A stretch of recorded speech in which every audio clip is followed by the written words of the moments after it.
To install heat detectors for shunt trip in an elevator system with 4 elevators arranged 2 per shaft served by controllers in a common machine room, you can indeed match phases from the elevator's main breakers to the primary side of a single control transformer.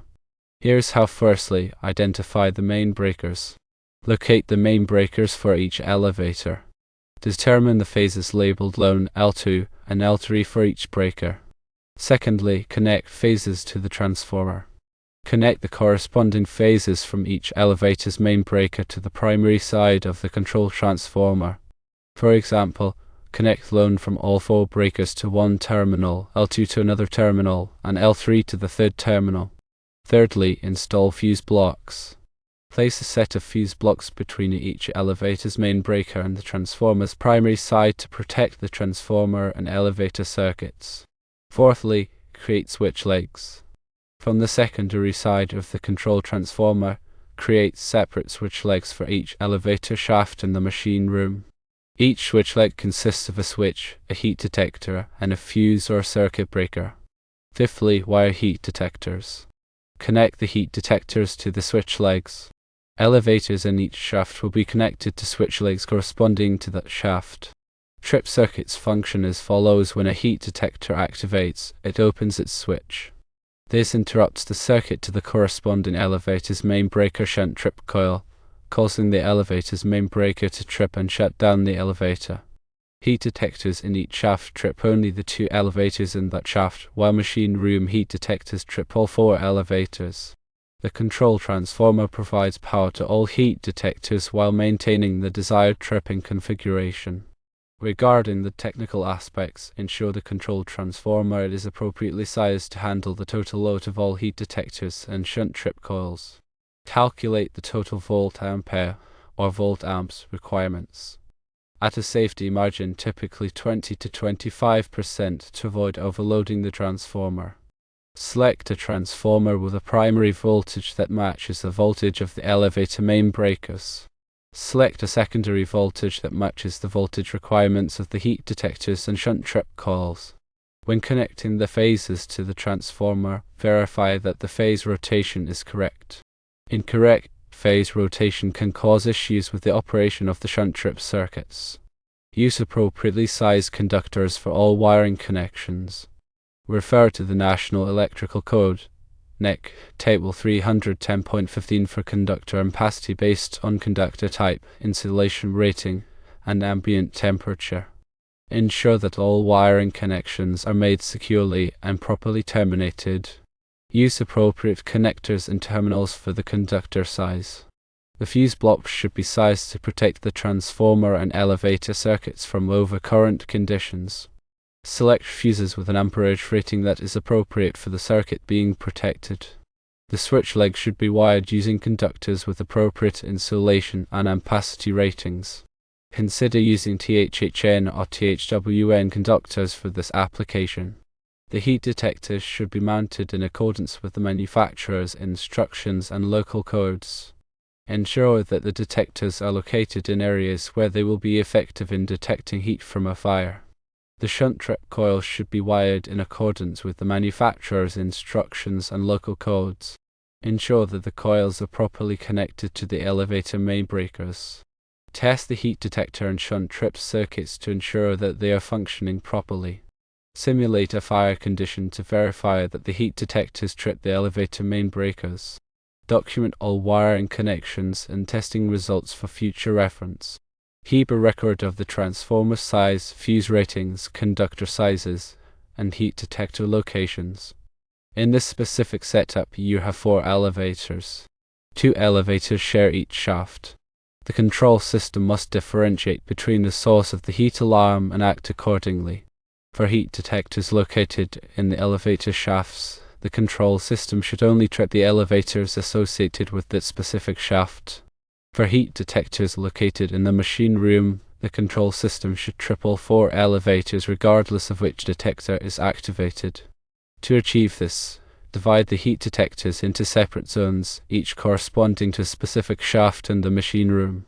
Each zone should have its own dedicated wiring and control logic. Use a fire alarm control panel (FAPS) with addressable modules. These modules allow you to individually monitor and control each heat detector. When a heat detector is activated, the addressable module sends a signal to the FAC. Program the FAC to respond differently based on the location of the activated detector. For shaft detectors, the FAC activates only the shunt trip circuits for the elevators in that shaft. For machine room detectors, the FAC activates the shunt trip circuits for all 4 elevators. Incorporate a relay logic system. This system uses relays to control the shunt trip circuits. The relays are activated by the FAC based on the location of the activated detector. For shaft detectors, the FAC activates the relays that control the shunt trip circuits for the elevators in that shaft.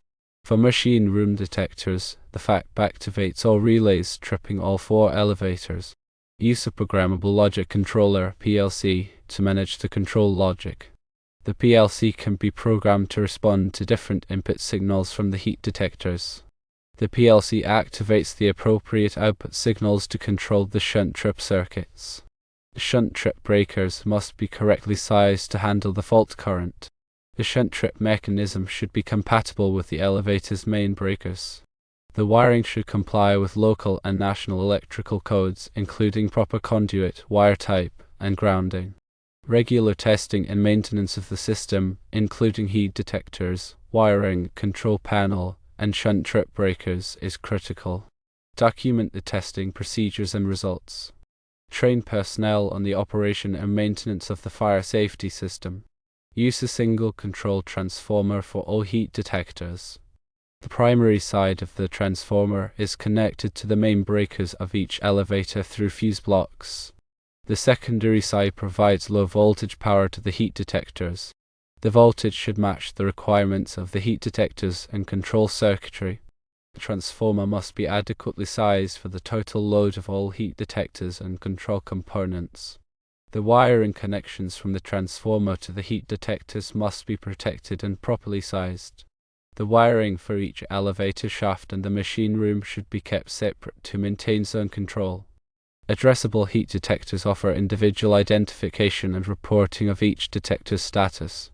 Each heat detector sends a unique signal to the fire alarm control panel, allowing the panel to pinpoint the exact location of the fire.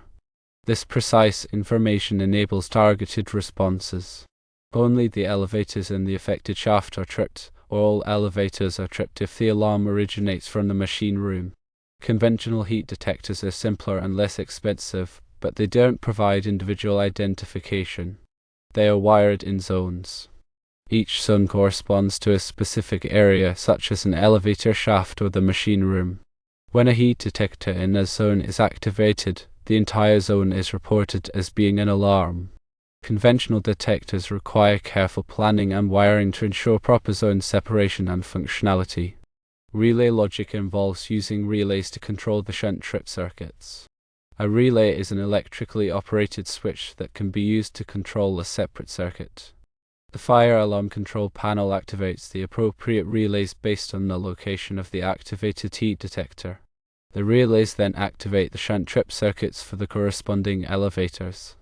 Relay logic provides a simple and reliable way to control the shunt trip circuits. A programmable logic controller, PLC, is a specialized computer used to automate industrial processes. The PLC can be programmed to monitor the status of the heat detectors and control the shunt trip circuits. The PLC offers more flexibility and advanced control capabilities compared to relay logic. Programming should be designed to prevent false alarms and ensure proper operation. The electrical system should be designed to minimize the risk of electrical hazards. All wiring and equipment should be properly grounded. Overcurrent protection should be provided to protect the wiring and equipment from damage. Emergency shutdown procedures should be clearly defined and documented. Emergency lighting should be provided in the machine room and elevator shafts. Fire extinguishers should be readily accessible in the machine room. Regular inspections and maintenance are essential to ensure the continued reliability and effectiveness of the fire safety system. The heat detectors should be tested regularly to verify that they are functioning properly. The wiring and equipment should be inspected for damage or deterioration. The fire alarm control panel should be tested to verify that it is operating correctly. The shunt trip breaker should be tested to verify that they are tripping properly. All test results and maintenance activity should be documented. Personnel should be trained on the proper operation and maintenance of the fire safety system.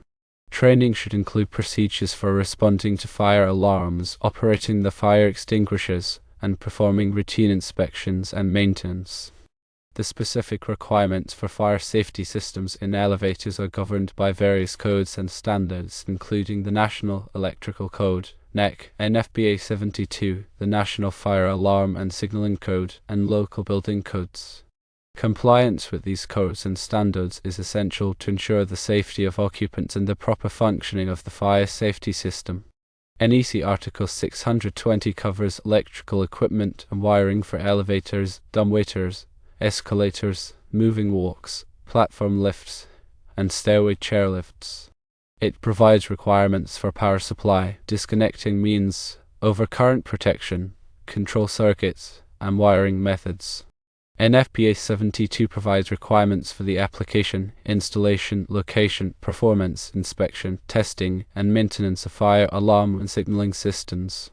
It covers various types of fire detectors, notification appliances, control panels, and communication systems. Local building codes often have additional requirements for fire safety systems in elevators based on the specific needs and conditions of the building. These requirements may include additional fire detectors, sprinkler systems, or emergency communication systems. Always consult with qualified professionals, including electrical engineers, fire protection engineers, and code officials, to ensure that the fire safety system is properly designed, installed, and maintained.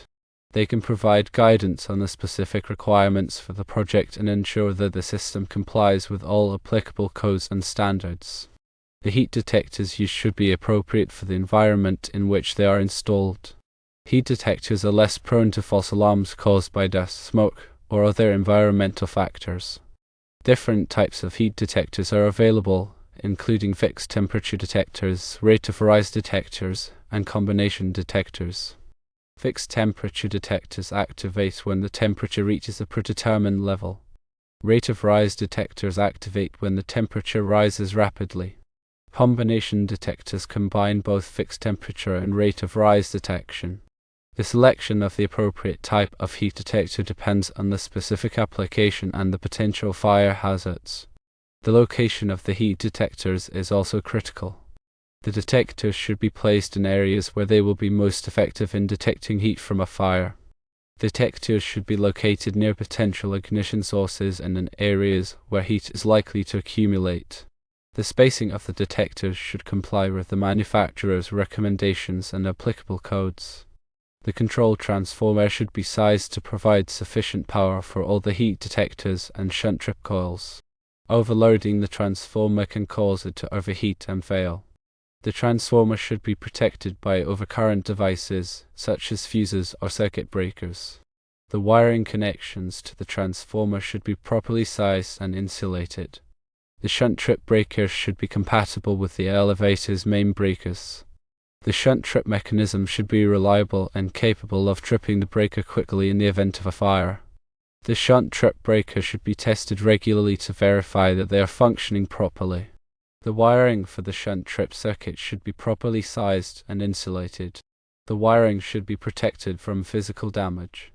The wiring connection should be secure and reliable. The fire alarm control panel, FAP, should be compatible with the heat detectors and shunt trip breakers.